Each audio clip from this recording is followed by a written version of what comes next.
الحمد لله نحمده ونستعينه ونستغفره ونؤمن به ونتوكل عليه ونعوذ بالله من شرور أنفسنا ومن سيئات أعمالنا من يهده الله فلا مضل له ومن يضلله فلا هادي له أما بعد فأعوذ بالله من الشيطان الرجيم بسم الله الرحمن الرحيم فإن طلقها فلا تحل له من بعد حتى تنكح زوجا غيره وقال النبي صلى الله عليه وسلم من يعش منكم بعدي فسيرى اختلافا كثيرا فعليكم بسنتي وسنة الخلفاء الراشدين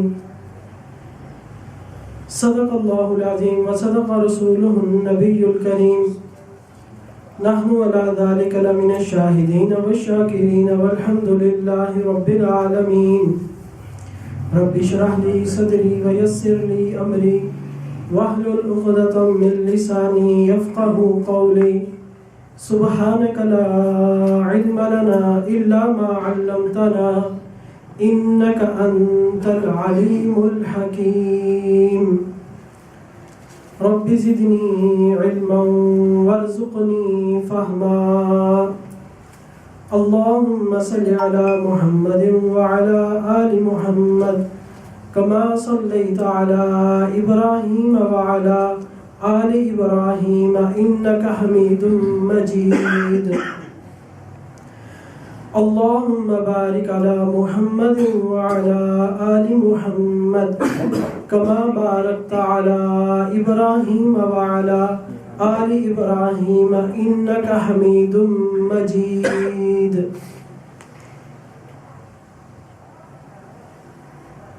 یہ آج الحمدللہ ہماری علمی مجلس کی چھٹی نشست ہے اور میرے لیے انتہائی مسرت کی بات ہے اور تمام حضرات کے لیے باعث برکت ہے کہ ہمارے استاد محترم حضرت مولانا حبیب الرحمان صاحب تشریف لائے، بلکہ آج تو اللہ تعالیٰ کا ایسا فضل ہوا کہ 3 حبیب اکٹھے ہو گئے، 2 حبیب دائیں طرف ہیں، 1 حبیب بائیں طرف، دائیں بھی حبیب بائیں بھی حبیب، ماشاءاللہ اللہ تعالیٰ کا بڑا فضل ہوا ماشاءاللہ سامنے محبوب ہے تو ہاں جی باقی ماشاءاللہ اللہ تعالیٰ تمام حضرات کو جزائے خیر عطا فرمائے۔ جب اساتذہ کرام کی شفقت، توجہ، محبت ہو، دوست احباب پیار محبت والے ملے تو پھر ایک بڑا اچھا ماحول بن جاتا ہے۔ اللہ تبارک و تعالیٰ اس محبت کی برکت سے بڑا دینی نفع عطا فرماتے ہیں۔ تو آج الحمدللہ ہماری چھٹی نشست ہے اور آج ہماری اس نشست کا موضوع اور عنوان ہے مسئلہ 3 طلاق۔ ایک مجلس کی 3 طلاقیں آج کا ہمارا عنوان ہے۔ اب اس کی ایک خاص وجہ یہ ہے کہ ویسے تو باطل کی طرف سے ہر دور میں دین اسلام پر مختلف حملے ہوتے ہیں اور دین اسلام کی جو بنیاد ہے، جو اساس ہے، جو عقائد و نظریات ہیں اس پر بھی حملے ہوتے ہیں۔ اسی طرح جو امت کے اندر اتفاقی مسئلے ہوتے ہیں ان پر بھی حملے کیے جاتے ہیں تاکہ لوگوں کو گمراہ کیا جائے، ان کو ورگلایا جائے اور صراط مستقیم سے ان کو ہٹایا جائے۔ اس لیے ہر دور میں علماء کی ذمہ داری ہے اذا ظہرت البدع والفتن وسبت اصحابی، جب فتنے ظاہر ہوں، بدعات پھیلنے لگیں اور میرے صحابہ کو برا کہا جانے لگے، فلیظہر العالم علمہ، تو عالم اپنے علم کو ظاہر کرے گا، علم کے ذریعے ان فتنوں کا مقابلہ کرے گا۔ من لم یفعل ذلک فعلیہ لعنۃ اللہ، جو ان فتنوں کا مقابلہ نہیں کرے گا تو اس پر اللہ کی لعنت ہے، والملائکہ اور فرشتوں کی، والناس اجمعین اور لوگوں کی اس پر لعنت ہے۔ لوگوں کی لعنت اس لیے ہے کیونکہ لوگ اس بات کے مستحق تھے اور ان کو اس چیز کی ضرورت تھی کہ ان کو صحیح عقیدے اور مسئلے سے آگاہ کیا جائے اور اس کی ضرورت کو پورا نہیں کیا گیا۔ تو اللہ تبارک و تعالیٰ کی طرف سے پھر یہ معاملہ ہوتا ہے۔ اس لیے فتنوں کا مقابلہ کرنا علم کے ذریعے یہ علماء کی ذمہ داری ہے۔ فتنوں کا مقابلہ کرنا علم کے ذریعے یہ علماء کی ذمہ داری ہے۔ اس لیے حضرت تھانوی رحمۃ اللہ علیہ فرماتے ہیں کہ عالم جو ہے وہ محقق ہونا چاہیے اور عقیدے میں عوام متعصب ہونی چاہیے۔ عالم محقق ہونا چاہیے اور عقیدے میں عوام متعصب ہونی چاہیے۔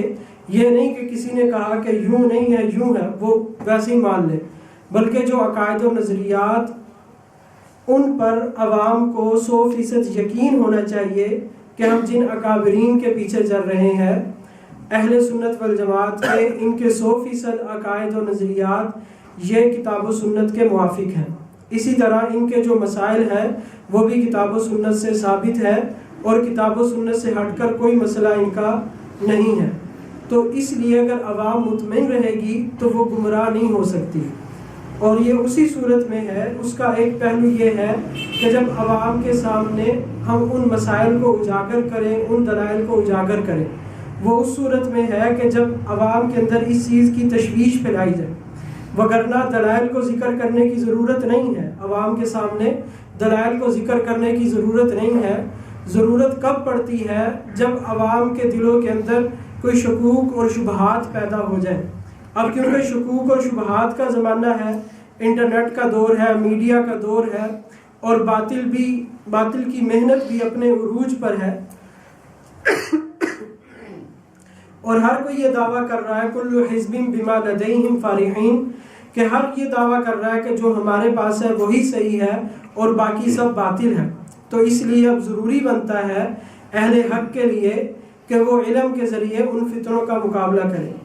تو اس میں انشاءاللہ العزیز ہر طرح کے موضوعات کو ہم یہاں ڈسکس کریں گے، اس پر بات کریں گے، اور اس میں جو اہل سنت والجماعت کا جو موقف اور نظریہ ہے اس کو بھی پیش کیا جائے گا، اور اہل سنت والجماعت کے اس موقف اور نظریے اور مسئلے پر جو دلائل اور براہین ہے ان کو بھی آپ کی نظر کیا جائے گا انشاءاللہ۔ تو آج کا مسئلہ 3 طلاق، ایک مجلس کی 3 طلاقوں کا کیا حکم ہے۔ یہاں یہ ایک بات یاد رکھیں کہ ایک مجلس کی 3 طلاقیں یہ 3 ہی شمار ہوتی ہیں۔ یہ اجماعی مسئلہ ہے، اختلافی مسئلہ نہیں ہے۔ مسئلے 2 طرح کے ہوتے ہیں، ایک وہ مسئلہ جس پر امت کا اجماع ہے، اور ایک وہ مسئلہ جس پر اجماع ائمہ ہے۔ تو ائمہ 4 چاروں امام کا اجماع، یا پھر اجماع صحابہ۔ تو یہ 3 طلاق کا مسئلہ ایسا ہے کہ جس پر صحابہ کرام رضی اللہ عنہم اجمعین کا اجماع، اور علماء کا، ائمہ دین کا، اور چاروں امام اس بات پر متفق ہے کہ اگر 3 طلاقیں دی جائیں تو ایک مجلس کی 3 طلاقیں یہ 3 ہی شمار ہوں گی۔ ایک مجلس کی 3 طلاقیں یہ 3 ہی شمار ہوں گی۔ اب کچھ 1-2 بنیادی باتیں ہیں وہ سمجھ لیں پھر، تاکہ ہم آگے جو بات کریں گے وہ سمجھ میں آئے۔ پورے ذخیرہ احادیث میں قرآن پاک میں اور ذخیرہ احادیث میں کہیں بھی کوئی ایسی آیت اور کہیں کوئی ایسی حدیث موجود نہیں، اور نہ ہی کسی صحابی کا قول موجود ہے، نہ تو قرآن پاک سے، اور نہ احادیث مرفوعہ سے، اور نہ ہی احادیث موقوفہ سے، نہ اللہ کے نبی صلی اللہ علیہ وسلم سے ثابت، اور نہ ہی صحابہ کرام رضی اللہ عنہم اجمعین سے ثابت، اور نہ ہی چاروں اماموں میں سے کسی ایک سے ثابت۔ کیا چیز ثابت نہیں ہے؟ اس کو آپ نے بس غور سے سن لینا۔ یہی ایک بات ہے جو نقطے کی بات ہے، وہ میں نقطے کی بات آپ کو بتانے لگا ہوں کہ ایک مجلس کی 3 طلاقیں، ایک مجلس کی 3 طلاقیں جو 3 کی نیت سے دی گئی ہوں، اس کو ایک شمار کیا گیا ہو، نہ تو یہ قرآن میں ہے، نہ احادیث مبارکہ میں ہے، نہ اقوال صحابہ میں ہے، نہ اقوال تابعین میں سے ہے، اور نہ ہی اقوال ائمہ 4 میں سے ہے۔ ایک مجلس کی 3 طلاقیں جو 3 کی نیت سے دی گئی ہوں، اس کو ایک شمار کیا گیا ہو، نہ قرآن میں ہے، نہ وہ احادیث مبارکہ میں ہے، نہ وہ اقوال صحابہ میں ہے، نہ ہی اقوال تابعین میں ہے، اور نہ ہی خیر القرون میں ہے، اور نہ ہی چاروں اماموں میں سے کسی ایک امام کا قول ہے۔ کتنی بات واضح ہے۔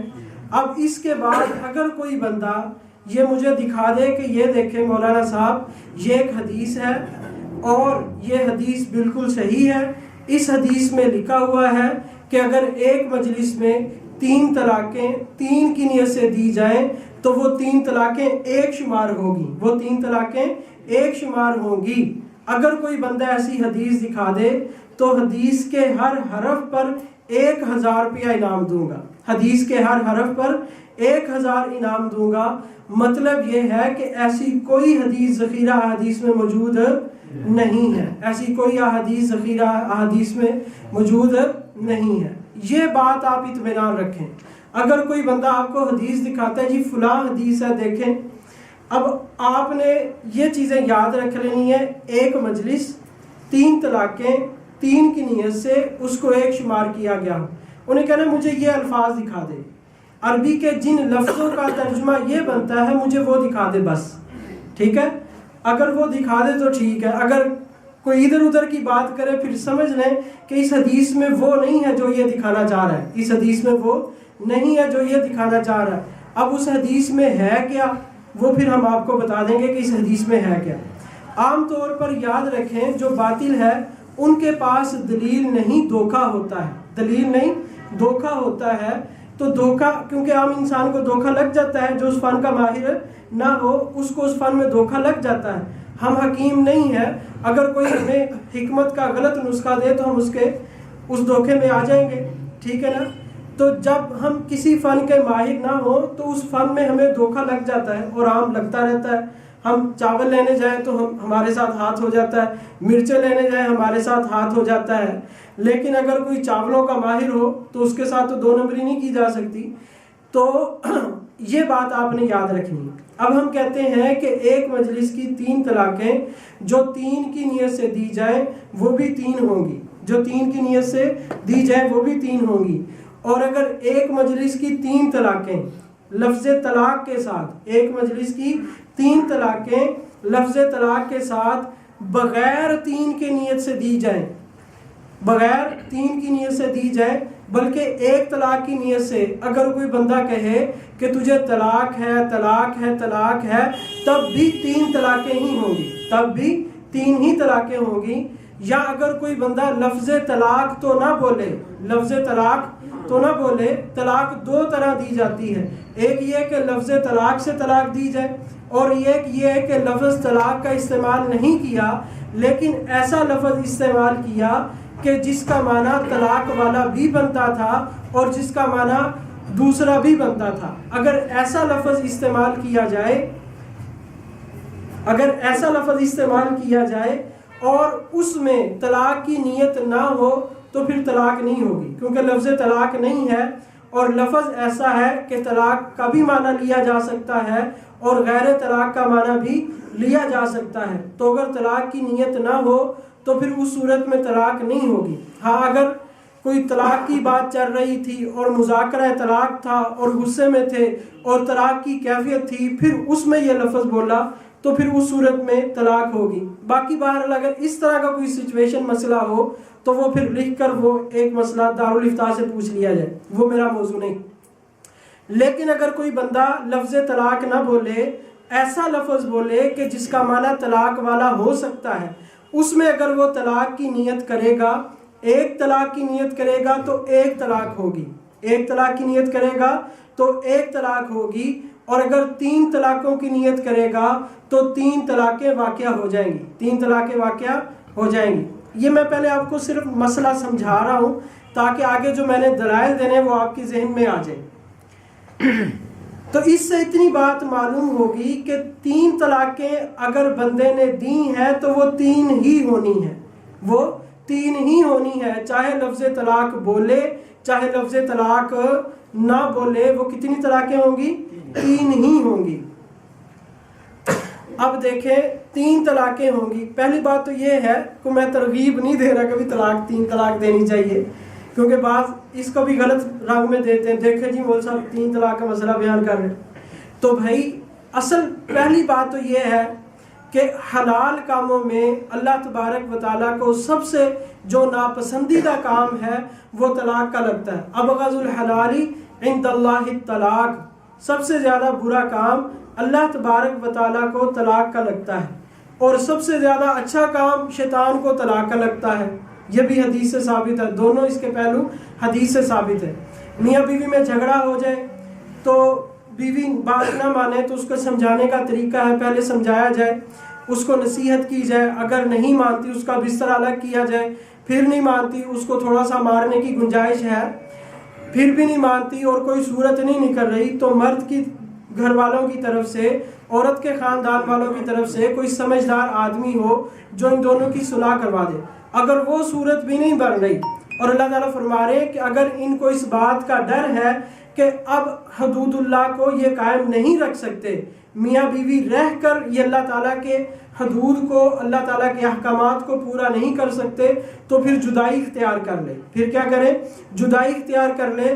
اللہ تبارک و تعالیٰ دونوں کو اپنے فضل سے نواز دیں گے. اللہ تعالیٰ کے ہاں فضل کی، رحمت کی کوئی کمی نہیں ہے. اللہ دونوں کے لیے کوئی سبب پیدا کر دیں گے. تو جب حدود اللہ کو قائم نہ رکھ سکیں پھر جدائی اختیار کر لی جائے. اور جدائی اختیار کرنے کا طریقہ یہ ہے کہ جس طہر میں پاکی کی حالت میں بیوی سے ملاقات نہ کی ہو اس میں ایک طلاق دے دے. جب ایک طلاق دے گا، عدت پوری ہو جائے، وہ اپنے گھر میں چلی جائے. اگر وہ آگے کہیں نکاح کرنا چاہتی ہے آگے کر لے، یہ کہیں کرنا چاہتا ہے تو آگے ان کا اپنا مسئلہ ہے. اس کو قرآن کہتے ہیں الطلاق مرتان فإمساک بمعروف او تسریح بإحسان، کہ جب دو طلاقیں دی ہوں تو اب اس میں اللہ تعالیٰ نے اختیار دیا ہے فإمساک بمعروف، کہ یا اس کو اچھے طریقے سے رکھ لے، اس سے رجوع کر لے اور اچھے طریقے سے اللہ تبارک و تعالیٰ کے حدود کو قائم رکھتے ہوئے اپنی زندگی بسر کریں.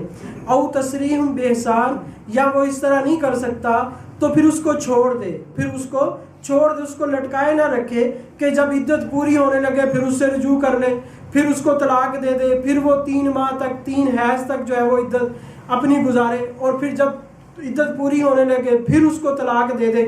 تو اس طرح نہ کرے، پھر عورت کو تنگ نہ کرے، پھر اس کو چھوڑ دے، اللہ کی سپرد کرے اس کو. 2 طلاقوں میں تو یہ اختیار تھا. پھر آگے اللہ تبارک و تعالیٰ فرما رہے ہیں فَإِن طَلَّقَهَا فَلَا تَحِلُّ لَهُ مِن بَعْدُ حَتَّى تَنكِحَ زَوْجًا غَيْرَهُ. اب اگر اس نے طلاق دی تو اب اس کے لیے حلال نہیں کہ یہ پہلے خاوند کے ساتھ رہے یہاں تک کہ اس کا نکاح ہو اور ہوگی. اب اس آیت مبارکہ کی تفسیر میں حضرت عبداللہ بن عباس رضی اللہ تعالیٰ عنہ فرماتے ہیں فَإِن طَلَّقَهَا، وہ فرماتے ہیں عبداللہ بن عباس رضی اللہ تعالیٰ عنہ جو مفسر قرآن ہے، اللہ کے نبی صلی اللہ علیہ وسلم نے دعا دی تھی اللہم فقہہ فی الدین وعلمہ التاویل، یا اللہ اس کو فقہ عطا فرما اور تفسیر کا علم عطا فرما. اب مفسر قرآن ہے حضرت عبداللہ بن عباس رضی اللہ تعالیٰ عنہ، باوجود اس کے کہ چھوٹی عمر کے صحابہ میں ان کا شمار تھا، لیکن سیدنا عمر فاروق رضی اللہ تعالیٰ عنہ ان کو آگے بٹھاتے تھے. پوچھا گیا اس کی وجہ، فرمایا کہ یہ قرآن کا جاننے والا ہے. تو مفسر قرآن حضرت عبداللہ بن عباس رضی اللہ تعالیٰ فرماتے ہیں فَإِن طَلَّقَهَا أَيْ ثَلَاثًا، اگر اس نے طلاق دی یعنی 3 طلاقیں دے دی، یعنی اس نے 3 طلاقیں دے دی، فَلَا تَحِلُّ لَهُ مِن بَعْدُ حَتَّى تَنكِحَ زَوْجًا غَيْرَهُ، تو اب یہ عورت بغیر حلالے کے پہلے خاوند کے لیے جائز نہیں ہے. تو 3 طلاقیں چاہے اکٹھی دی ہوں چاہے الگ الگ 3 طلاقیں دی ہوں، 3 طلاقوں کی جون سی بھی صورت ہو اس کے بعد یہ عورت پہلے خاوند کے لیے حلال نہیں ہے. امام یہ سنن کبریٰ بہقی میں ہے، سنن کبریٰ بہقی میں امام شافعی رحمۃ اللہ علیہ کی تفسیر بھی اس آیت کے تحت وہ فرماتے ہیں کہ اگر اس نے طلاق دی، اللہ تعالیٰ نے یہ جو فرمایا ہے اس کا مطلب یہ ہے کہ اس نے 3 طلاقیں دے دی، اکٹھی 3 طلاقیں دی ہوں یا الگ الگ 3 طلاقیں دی ہوں تو وہ پہلے خاوند کے لیے حلال نہیں ہے. بعض لوگ کہتے ہیں جی اس کی سند پیش کریں. امام شافعی رحمۃ اللہ علیہ نے یہ فرمایا اس کی سند کیا ہے. ایک مناظرہ ہو رہا تھا تو اس میں یہ روایت جب پیش کی گئی تو کہتے ہیں اس کی سند پیش کریں. تو یاد رکھیں امام شافعی رحمۃ اللہ علیہ کی اپنی کتاب ہے کتاب الام، کتاب کا نام کیا ہے؟ کتاب الام للشافعی رحمہ اللہ۔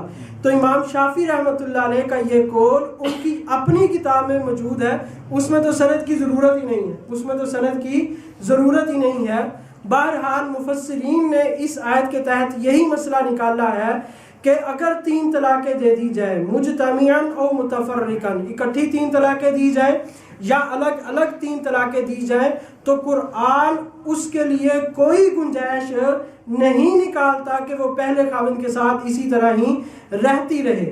ہاں حلالے کی ایک صورت الگ ہے، یہاں یہ بات بھی یاد رکھیں، بعض لوگ کہتے ہیں کہ حلالہ، اور اس کو بڑا منفی انداز میں پیش کرتے ہیں، ہم اس حلالے کی بات کرتے ہیں جو قرآن میں لکھا ہوا ہے۔ یہ حلالہ تو قرآن میں لکھا ہے کہ کہیں عورت کا دوسری جگہ نکاح ہو اور وہ مرد اس کے ساتھ صحبت کرے، یہ بھی چیز ضروری ہے۔ اگر بغیر صحبت کے طلاق دے گا تو پھر بھی پہلے خاوند کے لیے حلال نہیں، صحبت کرے پھر اس کے بعد وہ خاوند فوت ہو جائے یا اس کو طلاق دے دے تو پھر یہ پہلے خاوند کے لیے حلال ہوگی، وگرنہ حلال نہیں ہوگی۔ اور یہ جو کہا جاتا ہے جی شرط لگا کر، تو یاد رکھیں شرط لگانا ہمارے نزدیک بھی حرام ہے، شرط لگانا ہمارے نزدیک بھی حرام ہے کہ اگر کوئی کہے جی آپ 1 رات کے لیے نکاح کر لیں اور تو پھر بعد میں اس کو طلاق دے دینا، یہ اس طرح کا معاملہ کرنا یہ ناجائز اور حرام ہے۔ حدیث پاک میں آتا ہے لعن اللہ المحلل والمحلل لہ، کہ اللہ تعالیٰ لعنت کرے حلالہ کرنے والے اور حلالہ کروانے والے پر۔ بہشتی زیور میں صاف لکھا ہے کہ ہمارے نزدیک یہ جائز نہیں ہے، ہمارے نزدیک یہ جائز نہیں۔ تو خیر قرآن پاک نے بتا دیا کہ اگر 3 طلاقیں دی جائیں، ایک مجلس میں ہو یا متفرقاً ہو تو وہ 3 ہی شمار ہوتی ہیں۔ قرآن پاک کی اور بھی آیات ہیں، لیکن اب ہم چلتے ہیں احادیث مبارکہ کی طرف۔ احادیث میں سے صحیح بخاری شریف میں امام بخاری رحمۃ اللہ تعالی علیہ نے باب قائم کیا، باب من اجازہ طلاق الثلاث، کہ باب ہے کہ 3 طلاقیں جائز ہیں، یعنی 3 طلاقیں نافذ ہو جاتی ہیں۔ اور اس کے تحت امام بخاری رحمۃ اللہ علیہ نے تقریباً 4 احادیث مبارکہ نقل کی، جس میں انہوں نے ثابت کیا کہ اگر کوئی 3 طلاقیں دے دے تو وہ عورت پہلے خاوند کے لیے حلال نہیں ہے۔ ایک حدیث اس میں یہ نقل کی کہ حضرت عویمر اجلانی رضی اللہ تعالیٰ عنہ نے اپنی بیوی کے ساتھ کوئی معاملہ ہوا، بات لیان تک پہنچی تو عویمر اجلانی رضی اللہ تعالیٰ عنہ نے بھی اور ان کی اہلیہ نے بھی قسمیں اٹھا لی، لیان کا معاملہ ہو گیا۔ تو پھر اس کے بعد عویمر اجلانی رضی اللہ تعالیٰ عنہ فرماتے ہیں کذبت علیہا ان امسکتھا یا رسول اللہ، کہ میں اگر اب بھی لیان کے بعد بھی اس عورت کو اپنے نکاح کے اندر رکھوں تو اس کا مطلب یہ ہے کہ میں جھوٹا تھا اور میں نے اس پر جھوٹا الزام لگایا تھا۔ فَطَلَّقَهَا ثَلَاثًا قَبْلَ أَن يَأْمُرَهَا رسول اللہ صلی اللہ علیہ وسلم۔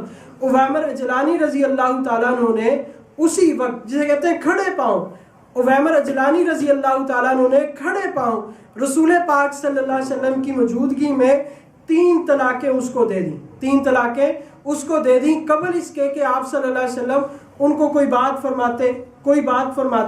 آپ صلی اللہ علیہ وسلم کے حکم سے پہلے انہوں نے 3 طلاقیں اپنی بیوی کو دے دیں کہ اب وہ کسی صورت اپنی بیوی کو رکھنا نہیں چاہتے تھے۔ تو اگر کسی صورت نہ رکھنا چاہتے ہوں تو 3 طلاقوں کے بعد پھر کسی صورت رکھ نہیں سکتے۔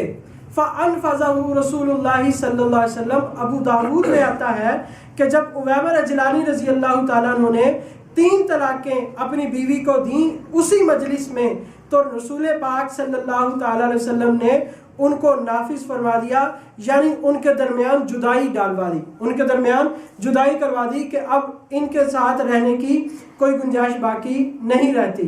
اسی طرح آگے حدیث آتی ہے کہ ایک صحابیہ کو 3 طلاقیں مل گئیں، اس نے آگے کہیں اور نکاح کر لیا۔ اب وہ نبی پاک صلی اللہ علیہ وسلم کے پاس آئیں اور اس کے یا رسول اللہ میرا جو دوسرا خاوند ہے وہ حق زوجیت ادا نہیں کر سکتا۔ تو آپ صلی اللہ تعالیٰ علیہ وسلم اس کی بات کو سمجھ گئے، فرمایا کہ تو چاہتی ہے کہ تو پہلے خاوند کے پاس چلی جائے، تو آپ صلی اللہ علیہ وسلم نے فرمایا کہ نہیں، ایسا نہیں ہو سکتا یہاں تک کہ تو اس کے ساتھ ہم بستری نہ کر لے، یہاں تک کہ تو اس کے ساتھ ہم بستری نہ کر لے، تب تک تو پہلے خاوند کے لیے حلال نہیں ہو سکتی۔ تو انہوں نے کتنی طلاقیں دی تھی؟ 3 طلاقیں دی تھیں۔ اللہ کے نبی صلی اللہ علیہ وسلم نے اس کے لیے کوئی گنجائش نہیں چھوڑی، کیونکہ قرآن جب کوئی گنجائش نہیں دیتا تو نبی پاک صلی اللہ علیہ وسلم نے بھی کوئی گنجائش نہیں دی۔ اب بعض لوگ یہاں کہتے ہیں جی 3 طلاقیں دینا تو ناجائز ہیں، 3 طلاقیں اکٹھی دینا تو ناجائز ہے، طلاق ایک دینی چاہیے، پہلے ایک طلاق دے چھوڑ دے بس بات ختم ہو گئی، یا پھر دوسری طلاق دے الگ الگ، کٹھی 3 طلاقیں دینا ناجائز ہے۔ تو جب کٹھی 3 طلاقیں دینا ناجائز ہے تو یہ 3 طلاقیں نہیں ہوں گی۔ پھر جب 3 طلاقیں دینا ناجائز ہے تو 3 طلاقیں بھی نہیں ہوں گی۔ اب عجیب حیرت کی بات ہے، حدیث پاک میں آ رہا ہے کہ ہو جائیں گی اور یہ اس کا قیاس کہہ رہا ہے کہ نہیں ہوگی۔ اب مجھے یہ بتائیں کہ حدیث کے مقابلے میں قیاس کو مان لینا چاہیے؟ نہیں ماننا چاہیے نا بھئی۔ اب تو حدیث کے مقابلے میں اپنا قیاس پیش کر رہا ہے اور ویسے تو کہتا ہے جی حدیث کو ماننا چاہیے، قیاس کو نہیں ماننا چاہیے، یعنی مجتہد کا قیاس نہ مانے، تیرا قیاس ہم مان لیں، اور وہ قیاس جو حدیثوں کے مقابلے میں ہو تو بھئی ایسے قیاس کو ہم نہیں مانتے۔ پھر دوسری بات یہ ہے کہ بھائی جس کو تو ناجائز کہتا ہے وہ کام بھی ہو رہا ہے۔ وہ کیسے کہ بھی دیکھیں، اگر کوئی حالت حیض میں طلاق دے دے تو یہ طلاق دینا ناجائز ہے، حالت حیض میں طلاق دینا ناجائز ہے، لیکن اگر کوئی طلاق دے دے گا تو طلاق ہو جائے گی، طلاق دے گا تو طلاق ہو جائے گی۔ اسی طرح حالت حمل میں طلاق دینا ناجائز ہے، حالت حمل میں طلاق دینا ناجائز ہے، لیکن اگر کوئی طلاق دے گا تو طلاق ہو جائے گی۔ یہ مسئلہ تو احادیث میں موجود ہے، اور قرآن نے فرمایا کہ جو حمل والی عورتیں ہیں ان کی عدتہن ان یضعن حملہن، ان کی عدت کیا ہے کہ ان کا حمل وضع حمل ہو جائے، پیدائش ہو جائے تو پیدائش پر ان کی عدت ختم ہو جائے گی۔ بھی طلاق ہو رہی ہے تو پھر ان کی عدت شمار ہوگی نا۔ اسی طرح حضرت عبداللہ بن عمر رضی اللہ تعالیٰ عنہ نے اپنی بیوی کو حالت حیض میں 1 طلاق دی تھی، اپنی بیوی کو حالت حیض میں 1 طلاق دی تھی۔ نبی پاک صلی اللہ علیہ وسلم کو بات پتہ چلی، آپ صلی اللہ تعالیٰ علیہ وسلم نے ارشاد فرمایا اخطأت سنتا، کہ تو نے سنت کی مخالفت کی ہے۔ اللہ تعالیٰ نے تجھے اس طرح تو حکم نہیں دیا تھا کہ تو حالت حیض میں طلاق دے، حکم تو اور تھا کہ پاکی کی حالت میں طلاق دی جائے، تو نے سنت کے خلاف کیا، طلاق ہو گئی، اب تو اس سے رجوع کر لے، اب تو اس سے رجوع کر لے۔ یہ بخاری میں روایت، مسلم میں۔ تو حضرت عبداللہ بن عمر رضی اللہ تعالیٰ عنہ نے رجوع کر لیا، عبداللہ بن عمر رضی اللہ تعالیٰ عنہ نے رجوع کر لیا۔ ایک طلاق کے آگے موجود ہے، حضرت عبداللہ بن عمر رضی اللہ تعالیٰ عنہ نے اللہ کے نبی صلی اللہ علیہ وسلم سے سوال کیا، یا رسول اللہ وَلَوْ طَلَّقْتُهَا ثَلَاثًا، یا رسول اللہ اگر میں اپنی بیوی کو 3 طلاقیں یعنی حالت حیض میں نے 1 طلاق دی، آپ نے فرمایا رجوع کر لے۔ وَلَوْ طَلَّقْتُهَا ثَلَاثًا، اگر میں یعنی حالت حیض میں ہی 3 طلاقیں دے دیتا، أَكَانَ لِي أَنْ أُرَاجِعَهَا، تو کیا میرے لیے پھر جائز تھا کہ میں اس سے رجوع کر لیتا؟ تو آپ صلی اللہ تعالیٰ علیہ وسلم نے فرمایا اِذَمْ بانت من کا وکانت معصیتن، پھر تیری بیوی تجھ سے جدا ہو جاتی اور یہ گناہ بھی ہوتا، تیری بیوی تجھ سے جدا بھی ہو جاتی اور یہ کیا ہوتا؟ گناہ ہوتا۔ تو اگر 3 طلاقیں دینا ناجائز ہے تو یہ اسی طرح واقعہ ہو جائیں گی جس طرح حالت حیض میں طلاق دینا ناجائز، حالت حمل میں طلاق دینا ناجائز، جس طرح وہ واقعہ ہو جاتی ہیں اسی طرح یہ 3 طلاقیں بھی واقعہ ہو جائیں گی۔ حدیث پاک میں آتا ہے سلاسن جدہن جدن و ہزلہن جدن، 3 چیزیں ایسی ہیں کہ اگر مذاق میں دی جائے تب بھی واقعہ ہو جائیں گی، جس حالت میں کی جائے وہ واقعہ ہو جائیں گی۔ ان میں سے ایک طلاق ہے، ایک کیا ہے؟ طلاق ہے۔ بعض کہتے ہیں جی میں نے غصے میں دی ہے، میں نے غصے میں دی ہے، تو بھئی کوئی پیار میں بھی دیتا ہے؟ پیار کرنے کو کہیں کہ چل تجھے طلاق ہے، تو ایسا تو کوئی نہیں کرتا، تو طلاق غصے میں ہی دی جاتی ہے۔ تو بہرحال طلاق جس طرح بھی طلاق دی جائے تو وہ طلاق واقعہ ہو جائے گی۔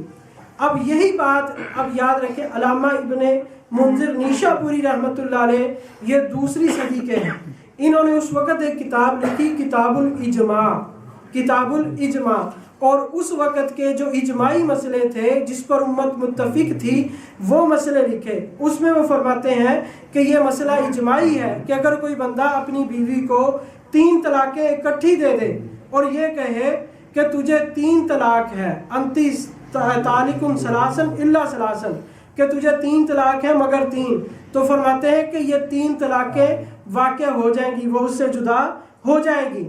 اسی طرح یہ تو احادیث مبارکہ مرفوع احادیث، اس لیے حضرت عبداللہ بن عمر رضی اللہ تعالیٰ عنہ کے پاس جب کوئی بندہ آتا اور اس نے 1 طلاق دی ہوتی فرماتے کہ رجوع کر لے، یا 2 طلاقیں دی ہوتی فرماتے رجوع کر لے، لیکن جب 3 طلاقیں دی ہوتی تو پھر رجوع کا نہ کہتے اور فرماتے اب تیرے لیے جائز نہیں ہے، تیرے لیے جائز نہیں ہے۔ اور یہ مسئلہ یاد رکھیں اجماعی ہے، چاروں اماموں کا اس بات پر اتفاق اور اتحاد ہے، جیسا کہ میں نے کتاب الاجماع کے حوالے سے بھی پیش کیا۔ امام نووی رحمۃ اللہ علیہ فرماتے ہیں کہ یہی بات کی ہے جماہیر العلماء من الخلف والسلف، کہ جمہور علماء نے خلف اور سلف کے کہ 3 طلاقیں اس کو واقعہ ہو جائیں گی، اگر ایک مجلس میں 3 طلاقیں دے تو وہ 3 طلاقیں واقعہ ہو جائیں گی۔ بہت سارے دلائل ہیں۔ حضرت عمر فاروق رضی اللہ تعالیٰ عنہ، حضرت ابوبکر صدیق رضی اللہ تعالیٰ عنہ سے مسئلہ پوچھا گیا 3 طلاقوں کا، تو انہوں نے فرمایا کہ یہ 3 طلاقیں 3 ہو گئیں، یہ 3 طلاقیں 3 ہو گئیں۔ حضرت عمر فاروق رضی اللہ عنہ سے پوچھا جاتا، فرماتے 3 طلاقیں 3 ہو گئیں۔ اگر کسی نے 3 طلاقیں دی ہوتی، یا اگر کوئی یہ بندہ کہے کہ تجھے 100 طلاق ہے یا تجھے 1000 طلاق ہے، یا یہ کہے تجھے عدد النجوم، جتنی تاروں کی مقدار ہے تجھے اتنی طلاق ہے، تو اگر اس طرح کا مسئلہ سیدنا عمر فاروق رضی اللہ تعالیٰ عنہ کے سامنے پیش کیا جاتا، صحابہ کے سامنے پیش کیا جاتا، فرماتے 3 سے جدا ہوگی اور باقی تیرے ذمہ گناہ ہیں، باقی تیرے ذمہ گناہ باقی ہیں۔ سیدنا علی المرتضیٰ رضی اللہ تعالیٰ عنہ کا فتویٰ کہ 3 طلاقیں 3 شمار ہوں گی۔ سیدنا حسن رضی اللہ تعالیٰ عنہ نے اپنی بیوی کو 3 طلاقیں دی، اپنی بیوی کو 3 طلاقیں دی۔ انہوں نے کوئی بات کی، غلط فہمی کی بنیاد پر ان کو غصہ آ گیا اور انہوں نے اپنی بیوی کو 3 طلاقیں دی۔ اور طلاق کے بعد یہ ہے کہ اس کا اگر حق مہر ہے تو اس کو واپس کیا جائے اور اس کے ساتھ اس کی کوئی خدمت کر دی جائے اور اس کو اچھے طریقے سے پھر رخصت کیا جائے۔ تو انہوں نے 10,000 درہم اور کچھ جوڑے اور ساز و سامان اپنی بیوی کو بھیجا۔ تو جب وہ سامان اس کے پاس پہنچا تو انہوں نے ایک جملہ فرمایا متاع قلیل من حبیب مفارق، کہ میرا حبیب مجھ سے جدا ہو گیا، میں نے اس قلیل سامان سے کیا کرنا ہے۔ تو جب سیدنا حضرت حسن رضی اللہ تعالیٰ عنہ کو یہ بات پہنچی تو وہ رونے لگے اور فرمانے لگے کہ اگر میں نے اپنے بابا اور انہوں نے اپنے میرے دادا سے، نانا سے، نبی پاک صلی اللہ علیہ وسلم سے یہ بات نہ سنی ہوتی کہ 3 طلاقوں کے بعد رجوع نہیں ہو سکتا، تو پھر میں ضرور تجھ سے رجوع کر لیتا، لا راجعتھا، تو میں یقیناً رجوع کر لیتا۔ حضرت حسن رضی اللہ تعالیٰ عنہ رو رہے ہیں اور ان کا دل بھی کر رہا ہے رجوع کرنے کو، لیکن شریعت ان کو اجازت نہیں دیتی، تو ان کو کوئی راستہ رجوع کرنے کا نہیں ملا، ان کو کوئی راستہ رجوع کرنے کا۔ حضرت عبداللہ بن عباس رضی اللہ تعالیٰ عنہ کے پاس ایک بندہ آیا اور کہنے لگا کہ میں نے اپنی بیوی کو 3 طلاقیں دی۔ حضرت عبداللہ بن عباس رضی، یہ سنن نبی داود میں روایت، پہلی معجم الکبیر طبرانی میں، تو ان کے پاس ایک بندہ آیا کہنے لگا میں نے 3 طلاقیں دی۔ حضرت عبداللہ بن عباس رضی اللہ عنہ فرماتے ہیں کہ تم میں سے ایک آدمی چلتا ہے فَيَرْكُبُ الْحَمُوقَةَ، اور وہ حماقت کی سواری پر سوار ہوتا ہے، اور پھر میرے پاس آ کر کہتا ہے یا ابن عباس، یا ابن عباس میرے لیے راستہ نکالیں، اے ابن عباس میرے لیے راستہ نکالیں۔ تو انہوں نے فرمایا کہ میں تیرے لیے کوئی راستہ نہیں پاتا، وَلَمْ أَجِدْ لَكَ مَخْرَجًا، کیوں؟ إِنَّكَ لَمْ تَتَّقِ اللَّهَ، تو اللہ سے نہیں ڈرا، تو اللہ سے نہیں ڈرا۔ جو اللہ تعالیٰ سے ڈرتا ہے اللہ اس کے لیے راستہ نکالتے ہیں، تو اللہ سے نہیں ڈرا، تو نے 3 طلاقیں اکٹھی دے دی، تجھے اللہ کا خوف نہیں آیا۔ یعنی مطلب یہ تھا کہ طلاق دینے کا طریقہ تو یہ نہیں تھا، نہ اللہ تعالیٰ نے اس طرح حکم دیا تھا، جس طرح حکم دیا تھا تم نے اس طرح طلاق نہیں دی۔ تو جب تو اللہ سے نہیں ڈرا، جو اللہ سے نہیں ڈرتا، تو میں اس کے لیے کوئی راستہ نہیں پاتا۔ بانت من کا امراتو کا، تیری بیوی تجھ سے جدا ہو گئی، وکانت معصیتن، اور یہ معصیت بھی۔ سیدنا ابو ہریرہ رضی اللہ تعالیٰ عنہ، اسی طرح صحابہ کرام رضی اللہ عنہ مجمعین اور فقہاء اعظام تمام نے لکھا ہے کہ ایک مجلس کی 3 طلاقیں 3 ہی شمار ہوں گی، ایک مجلس کی 3 طلاقیں 3 شمار ہوں گی۔ تو اب اتنی بات کافی ہے کہ اگر کوئی آدمی سمجھدار ہو تو اس کو پھر ضد نہیں کرنی چاہیے کہ ایک مجلس کی 3 طلاقیں ایک کی نیت سے دی جائیں یا 3 کی نیت سے، وہ 3 ہی ہوگی۔ ہاں اگر لفظ طلاق کا نہیں ہے تو اس میں نیت کا اعتبار ہے، لفظ طلاق کا نہیں ہے۔ یزید بن ابن رکانہ ایک صحابی، انہوں نے طلاق دی اپنی بیوی کو طلاق دی۔ نبی پاک صلی اللہ تعالی علیہ وسلم کے پاس معاملہ پہنچا، انہوں نے طلاق بتہ دی تھی۔ کون سی طلاق دی تھی؟ طلاق بتہ۔ بتہ کا معنی کاٹنا، کاٹنے والی طلاق۔ بیوی کو کہا کہ تو بتہ ہے، تو کیا ہے؟ بتہ ہے، تو کٹ گئی مجھ سے، تو الگ ہو گئی مجھ سے۔ اب دیکھیں اس میں طلاق کا معنی بھی تھا اور ویسے بھی تو مجھ سے الگ ہو گئی، یعنی تو میرا خیال ہی نہیں رکھتی، یا اور کوئی نیت ہوتی، طلاق کی نیت نہ ہوتی تو اللہ کے نبی صلی اللہ علیہ وسلم کے پاس گئے تو انہوں نے کہا واللہ ما اردت الا واحدہ، یا رسول اللہ صلی اللہ علیہ وسلم خدا کی قسم میں نے اس لفظ سے ایک طلاق کی نیت کی تھی، میں نے اس لفظ سے کتنی نیت کی تھی؟ ایک طلاق کی نیت کی تھی۔ آپ صلی اللہ تعالی علیہ وسلم نے پھر پوچھا ما اردت الا واحدہ، کہ کیا تو نے واقعتاً ایک طلاق کی نیت کی تھی؟ تو انہوں نے کہا واللہ ما اردت الا واحدہ، خدا کی قسم یا رسول اللہ میں نے ایک ہی طلاق کی نیت کی تھی۔ اب دیکھیں مسئلہ اس طرح کا نازک تھا، اس لیے صحابی نے 2 مرتبہ قسم کھائی۔ اللہ کے نبی نے پھر تحقیقاً پوچھا تو مسئلہ کیونکہ نازک تھا کہ 3 طلاق کے بعد تو گنجائش ہی نہیں ہے، پھر تو وہ معاذ اللہ صریح زنا ہے، اس لیے اللہ کے نبی صلی اللہ علیہ وسلم نے تاکیداً پوچھا۔ اور صحابی تو اس طرح جھوٹ نہیں بولے گا اللہ کہ نبی صلی اللہ علیہ وسلم کے سامنے وہ بھی قسم کھا کر اس طرح کا معاملہ نہیں ہوگا۔ جب کنفرم ہو گیا کہ واقعتاً لفظ طلاق نہیں بولا گیا اور جو لفظ بولا گیا ہے اس سے ایک کی نیت ہے، 3 کی نیت نہیں ہے، آپ صلی اللہ تعالی علیہ وسلم نے اس کو لوٹا دیا کہ ٹھیک ہے تو رجوع کر سکتا ہے، تو رجوع کر سکتا ہے۔ اور اگر 3 ہی کی نیت ہوتی تو آپ صلی اللہ علیہ وسلم کبھی بھی اس کو واپس نہ لوٹاتے، کبھی بھی اس کو واپس نہ لوٹاتے۔ اب یہی بات آگے بے شمار صحابہ سے، لیکن اب میں مختصر بات کو کرتا ہوں۔ اب پھر جو یہ کہتے ہیں کہ بھی 3 ایک ہے، 3 ایک ہے، ان کو دھوکہ کہاں سے لگ گیا ہے؟ وہ ان کو دھوکہ لگا ہے، ایک روایت حضرت ابن عباس رضی اللہ تعالیٰ عنہ کی ہے، اس روایت کے الفاظ یہ ہیں کہ 3 طلاقیں نبی پاک صلی اللہ علیہ وسلم کے زمانے میں، حضرت ابوبکر صدیق رضی اللہ تعالیٰ عنہ کے زمانے میں، اور حضرت عمر فاروق رضی اللہ تعالیٰ عنہ کے ابتدائی دور میں 3 طلاقیں۔ دیکھنا یہ ہے کہ یہ روایت سند کے اعتبار سے اور اصول محدثین کے اعتبار سے یہ روایت اس قابل ہے کہ اس سے احتجاج کیا جا سکے یا اس کو بطور دلیل کے پیش کیا جا سکے۔ تو یاد رکھیں اصول محدثین کے اعتبار سے یہ روایت سند کے اعتبار سے بھی مسترب ہے اور متن کے اعتبار سے بھی مسترب ہے۔ تو جو روایت سندن اور متنن مسترب ہو وہ روایت قابل حجت نہیں ہوتی، ان کے نزدیک بھی جو اضطراب ہے اس سے روایت ضعیف ہو جاتی ہے، بطور استدلال کے اس کو پیش نہیں کیا جا سکتا۔ پھر اس میں ایک راوی شیعہ ہے، ایک راوی کیا ہے؟ شیعہ ہے، اور اصول یہ ہوتا ہے کہ کوئی بدعتی راوی ایسی روایت نقل کرے جو اس کے مذہب کی تائید کرے اور مذہب اہل سنت والجماعت کے خلاف ہو، تو وہ روایت قابل قبول نہیں ہوتی۔ تو سندن اور متنن کیونکہ یہ روایت ضعیف ہے اس لیے قابل قبول نہیں ہے۔ اور دوسری بات یہ ہے کہ یہ جو حدیث مبارکہ ہے اس کا مطلب وہ نہیں جو یہ بیان کرتے ہیں۔ اب اس حدیث کا مطلب کیا ہے؟ مطلب اس کا یاد رکھیں، اس حدیث کا مطلب یہ ہے، سنن کبریٰ میں امام بہقی رحمۃ اللہ علیہ فرماتے ہیں اس حدیث کا مطلب آپ ذرا غور سے سنیے کہ ایک آدمی کا نکاح ہوا اور رخصتی نہیں ہوئی، نکاح ہوا اور رخصتی نہیں ہوئی۔ اب اگر اس آدمی نے رخصتی سے پہلے اپنی بیوی کو ایک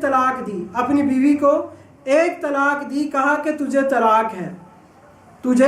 طلاق ہے تو قرآن کہتا ہے کہ اگر تم ان کو اپنی عورتوں کو چھونے سے پہلے طلاق دے دو تو پھر ان پر کوئی عدت نہیں جنہیں تم شمار کرو، ان پر کوئی عدت نہیں. چھونے سے پہلے اگر طلاق دی جائے تو کوئی عدت نہیں، کیونکہ اگر چھونے سے پہلے ایک طلاق دی تو اس سے نکاح ٹوٹ گیا، اس سے نکاح ٹوٹ گیا اور وہ عورت اس کے لیے اجنبی بن گئی، وہ عورت اس کے لیے اجنبی بن گئی.